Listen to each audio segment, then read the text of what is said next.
fait, je suis quelqu'un qui, bientôt 8 ans, a connu des moments très difficiles. Pas du fait de l'homme. Enfin, c'est du fait de l'homme, bien entendu. Mais du fait de cette personne très spécialisée, qui malheureusement ont des pouvoirs de nuisance très prononcés. Je parle concrètement de ceux que nous appelons communément les sorciers. Je suis l'objet d'attaques de sorcellerie de façon très régulière depuis 8 ans, quel que soit l'endroit où je me trouve, que ce soit dans l'avion, que ce soit chez moi ou ailleurs, ou dans le train. Il me suffit uniquement de fermer les yeux et puis ces personnes-là sont là. En fait, qu'est-ce qu'elles me font? Généralement, quand elles arrivent, d'abord, elles me font savoir qu'elles sont présentes. C'est-à-dire quand je dors, elles me réveillent, elles me touchent. Ce n'est pas une vue de l'esprit. Hein. Je profite aujourd'hui pour vous dire que le diable est une réalité physique. Que le diable, ce n'est pas une imagination. Que le diable, ce n'est pas quelque chose de littéraire. Ce n'est pas quelque chose qu'on peut disserter. Le diable est physique. Il est comme je vous vois. Le diable a une odeur, parce que j'ai senti son odeur. Les démons ont des odeurs. Ils sont très mauvais. Ils sont vivants. Ils sont partout. Ils sont influents. Ils sont affreusement néfastes. Je le dis parce que depuis 8 ans, il ne s'est pas passé de nuit où je n'ai pas été sous l'effet de leurs actes. Concrètement, il arrive des fois où pendant que je dors et quand ils arrivent, ils me font signe qu'ils sont là, hein, ils me réveillent par n'importe quel moyen, soit ils touchent à quelque chose, je fais du bruit, ou alors ils me tirent une jambe, ou alors ils me giflent, ils me disent qu'ils sont là, et après, ils commencent à me tirer le sexe. Donc, oui, j'ai eu des séances de torture, je dis ça comme ça, sexuelle, ou alors ils posent carrément sur moi. Amen. Frère, non, reste là-bas. Ce qu'il appelle des séances sexuelles. Amen. Les hommes de nuit et les maris de nuit, ils couchent avec lui. C'est ça, non, frère? C'est ça, c'est exact. Vous couchez ensemble? Oui. C'est exact. Et ça, je vous assure d'une chose, vous sortez de là, et vous savez ce qui s'est passé. Là, vous êtes en rage par rapport à vous-même, vous êtes impuissant par rapport à la situation, parce que vous ne savez que faire, vous savez à qui vous tournez, envers qui vous tournez. Et quand même que vous allez à l'hôpital, vous n'en parlez pas au médecin de peur qu'on vous dise que vous êtes complètement devenu fou. Donc vous êtes seul dans votre coin à subir cela. Et comme nous sommes dans le domaine de quelque chose qui n'est pas pour tout le monde perceptible, bien évidemment qu'il n'y a que très peu de personnes à qui vous pouvez en parler. Et donc la souffrance, elle est non seulement physique, elle est aussi morale, elle est aussi spirituelle. Alors, ce qu'il veut dire par là, en d'autres termes, il vit cela depuis 8 ans. Et depuis 8 ans, il ne fait que coucher et être... il subit toutes ces atrocités de la femme de nuit qui se déguise. En réalité, c'est le sorcier qui se déguise en femme et qui couche avec lui. Ce qui fait que quand ils sont là, c'est physiquement qu'on le touche. Et ils font de lui ce qu'ils veulent. Il est couché, c'est comme vous êtes, c'est pas un esprit, hein, c'est pas une vision, non. Physiquement, on vient et on fait de lui ce qu'on veut. Tout à fait. Et ça dure 8 ans. Oui. C'est ça. Soit alors, ils utilisent ma bouche, qui n'est pas une belle bouche, bien évidemment, pour fumer. Et quand je sors de là, je pue complètement la cigarette. J'ai les paumes des mains qui puent la cigarette. J'ai les cheveux qui puent la cigarette. J'ai le corps entier qui pue la cigarette. Et pourtant, je ne fume aucune cigarette de toute ma vie. Par exemple, des fois, quand ça leur prend, ils se mettent à me parler. Ils disent ce qu'ils veulent de moi. Par exemple, tu ne travailleras jamais. Tu n'y arriveras jamais. On en a fait d'autres personnes, ça marchait. Pourquoi pas toi, ça marchera absolument. Voilà. Leurs méthodes sont très douloureuses. Parce que quand on vous presse les testicules, pour les hommes, quand on vous presse les testicules pendant 2 heures, la douleur est insupportable. Et ce n'est pas un rêve. Je ne suis pas en train de rêver. Je ne suis pas en train d'imaginer. Je suis dans du concret, dans du réel, dans du physique. C'est pourquoi je dis que le diable a une réalité physique. Autant, comme je vous vois, le diable existe. Et la sorcellerie n'est pas... Ce n'est pas le symbole de l'esprit. C'est quelque chose qui est réel. Et les sorciers sont physiques, ils sont vivants. Et ils sont capables d'atteindre n'importe qui, à n'importe quelle distance.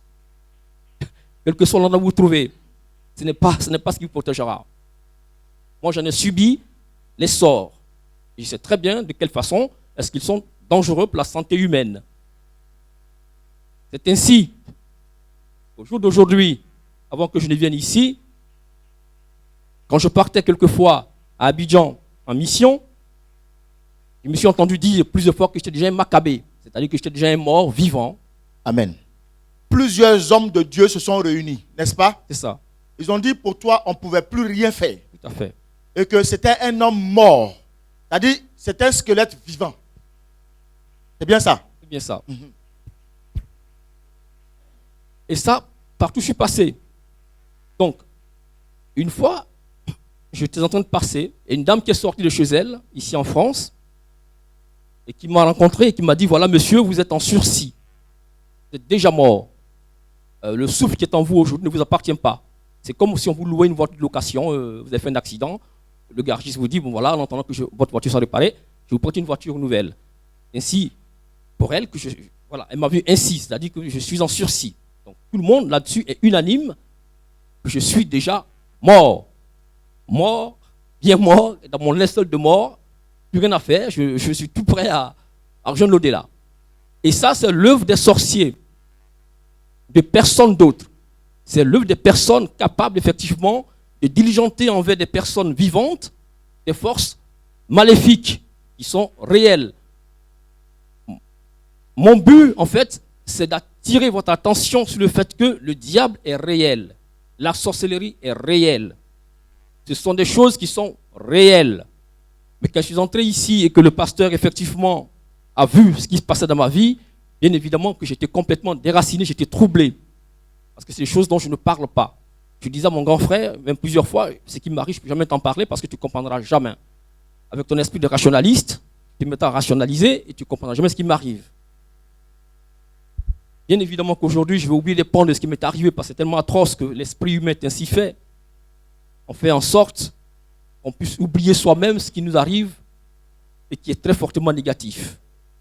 C'est comme ça. Le subconscient est là pour ça. Frère, alors, quand les hommes de Dieu, c'est catholique, hein, c'est ça, hein? Il y a eu des catholiques. C'est un prêtre. Un prêtre. Et il a dit, lui, il ne peut rien faire. Il ne peut rien faire. Je suis mort, je suis dans un linceul, je suis dans ma tombe. Voilà.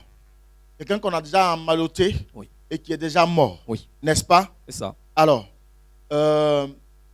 et il arrivait des moments où tu ne dormais pas du tout. Ça, c'est fréquent. Ça, ce sont des scènes fréquentes. Ne pas dormir, pour moi, c'est une scène fréquente, à tel point que j'ai appris à vivre avec. C'est-à-dire, maximum dormir peut-être 1 heure de temps ou 2 heures par nuit. Parce qu'ils sont toujours présents.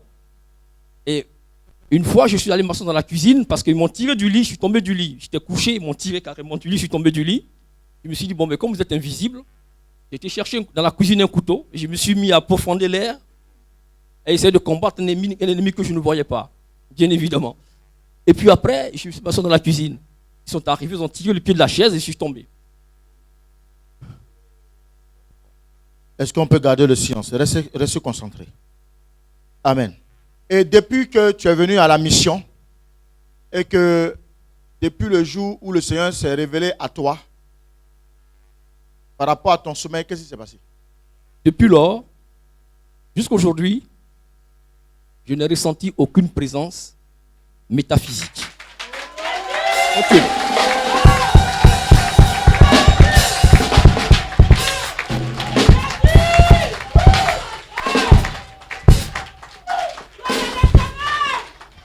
Est-ce que tu peux dire gloire à Jésus? Gloire à Dieu.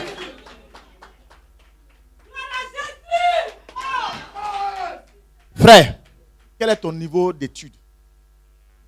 En fait, je vous dis, il y a 2 types d'expertise. Il y a l'expertise horizontale qui consiste à accumuler un certain niveau, c'est-à-dire le niveau, c'est enfin un grade, un certain nombre de grades de diplômes. Et donc, ensuite, par rapport à ça, vous avez ce qu'on appelle l'expertise verticale, qui est le doctorat. Donc, je cumule à la fois l'expertise horizontale, je suis expert consultant, les bac plus 6, mon curriculum vitae commence forcément par un bac plus 6.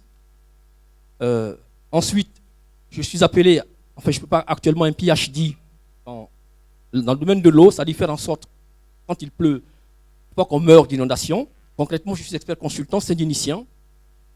Et mon travail, c'est de gérer les risques qui sont des risques naturels, voire même médicaux. Voilà. Est-ce que tu peux acclamer le Seigneur?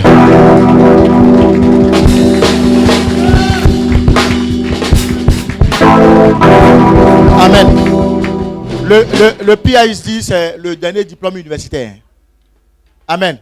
C'est-à-dire, quand tu as ce diplôme-là, tu as fini. Il n'y a plus rien devant. C'est ce qu'il est en train de préparer en ce moment. Amen. Vous voyez comment l'ennemi est néfaste. Alléluia. Prêt, fini d'abord. En fait, je voudrais simplement, une fois de plus, vous demander de faire attention. Attention effectivement à ces esprits. Attention à ces entités. Attention à ces appellations qu'on a eu longtemps l'habitude de côtoyer et qu'on prend pour des thèmes de philosophie, de dissertation. Tout simplement parce que ces choses sont réelles, elles sont dangereuses, elles peuvent nous traîner dans des directions dans lesquelles on n'est pas du tout préparé. Et surtout, elles peuvent gravement nuire à notre vie de sorte que nous puissions mourir avant terme. Voilà. Comme j'ai dit, j'ai été vraiment succinct. Parce que là, je ne me suis pas étalé par rapport à ça. J'ai dû mettre de côté leurs implications dans mes discussions avec le Premier ministre de Côte d'Ivoire pour autre chose, parce que là, ils m'ont dit carrément ce qu'ils feraient. Je sais combien de fois c'était difficile parce qu'ils étaient présents, et quand ils étaient là, ils me faisaient savoir. Donc, bref, soyez vigilants et vigilantes par rapport à la chose sorcière. C'est une chose qui est concrète. Faites attention. Faites attention et priez constamment. Et Jésus est une réalité. Oui, Jésus est une réalité. Heureusement que j'ai une réalité. Parce que depuis lors, je suis passé par ici, lors de mes songes, il m'est arrivé effectivement de voir le pasteur. Je l'ai vu plusieurs fois. Il s'est mis entre eux et moi, parce que généralement, il me donnait à manger de force quand ils arrivaient. Je mangeais, hein. Il me donnait à manger de la viande comme ça. Et j'ai vu le pasteur faire table rase et se mettre entre eux et moi. Donc, voilà. Donc, Dieu est vivant. Dieu est une force. Le diable est une force. Nous avons la chance d'avoir la protection de Dieu. Restons constants dans la prière, dans la marche avec Dieu. Prions constamment. Et effectivement, c'est à ce prix uniquement, je pense très bien, que nous puissions nous en sortir et être protégés du diable. Je vous remercie. Amen. Est-ce que tu peux acclamer le Seigneur? Amen. Est-ce que vous croyez que un tel potentiel peut mourir? Qui est sûr? Qui pense qu'un tel potentiel va mourir? Amen. Hein? On va se tenir debout. Prêt, mets-toi à genoux. Regarde l'assemblée. Regarde l'assemblée. Regardez-le bien. Si vous voulez, prenez photo. Si ce monsieur meurt, je ne suis plus pasteur. Amen. Hein? Gloire à Jésus. Parce que je sais une chose de mon Père. Quand il ne peut pas, là, il ne révèle pas. Amen. Là où les autres ont dit, eux, ils ne peuvent pas, c'est que... Et tu vois. Mais moi, je sais une chose. Quand mon Père révèle, c'est qu'il a déjà rétabli. Alléluia. Tu vas simplement tendre tes mains sur lui. Nous allons faire une prière. On va dire à Dieu de rétablir sa vie. Alléluia. On ne va plus aller contre eux parce que Dieu a déjà fait. Mais on va lui dire maintenant à Dieu, Seigneur, rétablis la vie de ton enfant. Commence à prier. Commence à prier. Au nom de Jésus.